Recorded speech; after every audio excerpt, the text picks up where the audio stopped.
법원 판단에 대해서 어떻게 생각하십니까? 추적까지 가셨는데 10년.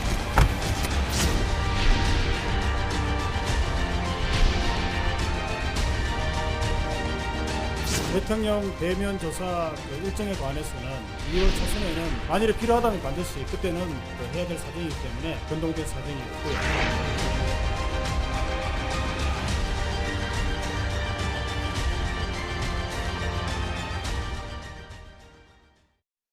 예, 재계 1위 삼성그룹 이재용 부회장의 구속영장이 기각되면서 특검이 암초를 만났습니다. 또 오늘 헌법재판소에서 열린 탄핵심판 재판에서 정호성 비서관이 대통령에게 차명 휴대전화가 있다고 증언했습니다. 서정욱 변호사와 함께 짚어보겠습니다.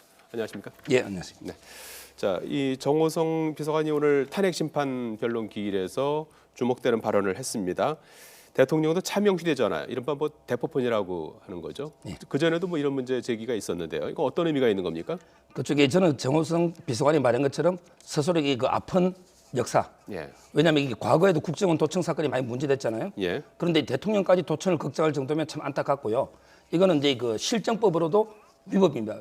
왜냐하면 이게 전기통신사업법에 보면 차명폰을 쓰면 예. 3년 이하의 징역 또는 1억 이하의 벌금에 처하게 되어 있습니다. 예. 따라서 이게 그 큰 문제죠. 그렇군요.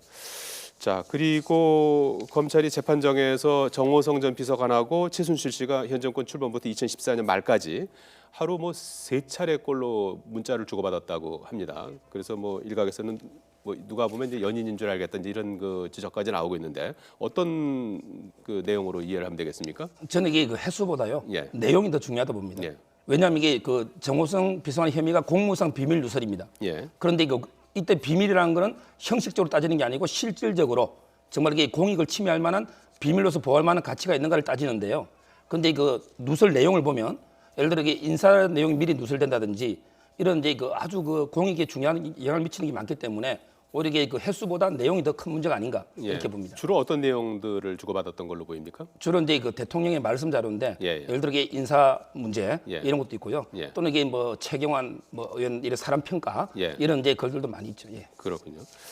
그리고 오늘 재판에서 이승철 전경련 부회장이 안종범 수석이 국정감사와 그 검찰 수사에서 허위 진술을 지시했다.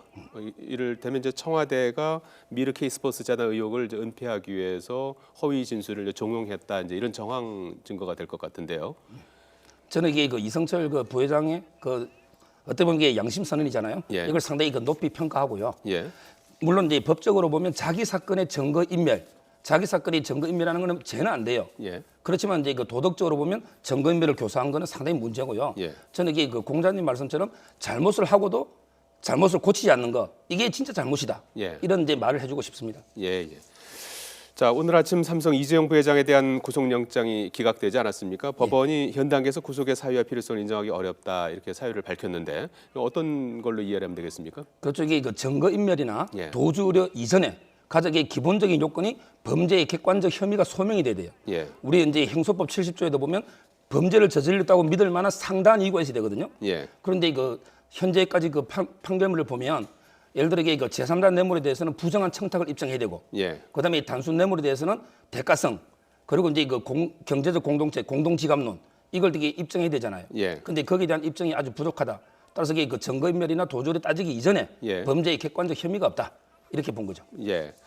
자, 이 특검 수사에서 이제 미르 K스포츠 재단에 자금을 출연했던 대기업들로 이제 수사를 이제 확대하려고 한 거 아니겠습니까? 어떻게 보면 특검으로서는 이제 뭐 암초를 만난 거 아닙니까? 어떻게 될까요? 그렇죠. 이게 앞으로는? 그 예. 어차피 이게 그 재단이 그 공동 지갑이 안 되면 예. 전부 이게 뇌물이 다 안 되는 거예요. 예. 따라서 이게 다른 재단에도 모두 뇌물이 적용할 수 없는 예. 이런 이제 문제가 생기는 거고요. 예. 저는 이게 과거에 그 일회재단 전두환 때 있잖아요. 예. 근데 그때도 강요죄로만 처벌하고 기업들은 다 무혐의로 했거든요. 예. 따라서 이게 무리하게 기업들을 뇌물 공여로 엮는 거는 과거의 판례하고도 안 맞고 예. 이 공동지갑론 자체도 논리 좀 약간 비약이 아닌가 이렇게 봅니다. 예. 특검은 오늘 이재용 부회장 영장 기각과 관계없이 다른 대기업 수사는 이어가겠다 이런 입장을 밝혔어요. 총수사면이 현안이었던 SK, CJ가 있고요.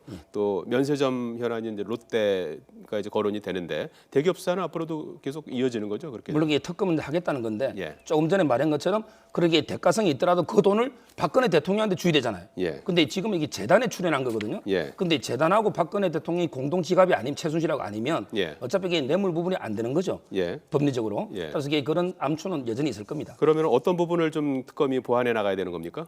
결국은 이제 이거 앞으로 특검이 예. 박근혜 대통령이나 예. 또 이게 최순실을 조사해서 예. 정말 이게 그 둘이가 공동 지갑, 경제적 공동체라는 거 예. 이걸 이게 입증해야만 이게 가능하지. 그걸 입증 안 하고는 힘들 것 같아요. 예. 자, 이 최순실 씨의 딸 정유라 씨를 둘러싼 이화여대 학사 비리 의혹도 지금 속도를 내고 있는데 말이죠.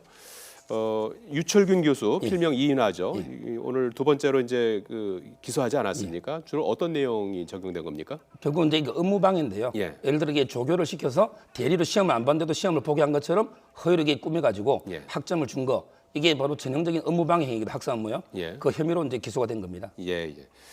그리고 이대 학사 비리 정점에 있는 최경희 전 총장이 어제에 이어서 오늘도 소환돼 조사를 받고 있는데 어떻게 될 것 같습니까? 결국 이제 오늘 또 구속된 분이 이인성 교수. 예. 그분도 이게 그 학점을 줬다고 부당하게 구속이 됐거든요. 예. 현재까지 4명이 구속됐습니다.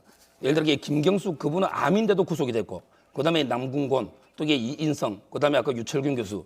근데 이 모든 네 분의 정점에는 어차피 총장이 있거든요. 예. 근데 총장이 최순실을 2번 만났다고 했지만 통화 내용만 1년에 수십 번이 나왔습니다. 예. 따라서 이게 저는 총장도 영장을 피해가기 어렵다. 왜냐하면 이게 이미 4분이 구속됐기 때문에 예. 이렇게 봅니다. 예.